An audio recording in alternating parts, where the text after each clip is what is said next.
આલિશાન બંગલામાં રહેતો હોય પણ ઘરમાં પ્રભુની સેવા નથી, મુખમાં પ્રભુનું નામ નથી, વૈષ્ણવનો સત્કાર ઘરમાં નથી અને હૃદયમાં આટલો વૈષ્ણવનો ભગવત ભાવ નથી, તો એના જેવો કંગાલ જગતમાં બીજું નથી.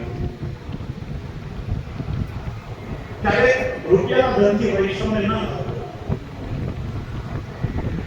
સાચું ધન આપણા ઘરે આપણા પ્રભુ પીરાય છે, હૃદયનો ભાવ છે. આપણી વૈષ્ણવની સાચી સંપત્તિ છે. વૈષ્ણવના ધર્મ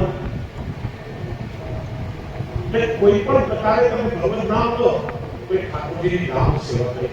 ઘણા પ્રકારના પ્રકાર છે. પહેલો પ્રકાર છે આત્મા માળા લઈ માળાના અવલંબનથી ભગવાનના મંત્રાત્મક નામનો જપ કરવો. સામુદાસો રોહિતાસી મનસ્મરેતા સુતે ગુણાસે ગુણિત વાત કર્મ કરો તુકાય.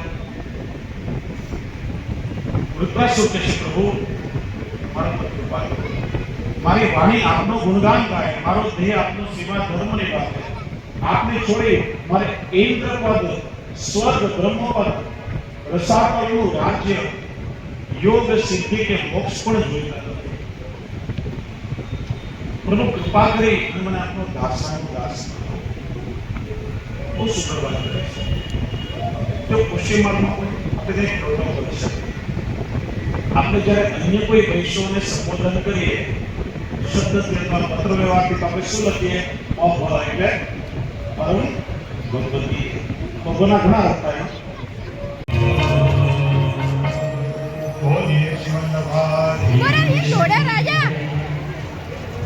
આ બહુ તાપ થતો હતો ને, ઠાકોરજીમાં કૃપા વૃષ્ટિ થઈ ગઈ છે. થોડો પવન પણ ઉતર્યો છે. સમય પણ થયો છે. આપણે વિરામ આપીએ.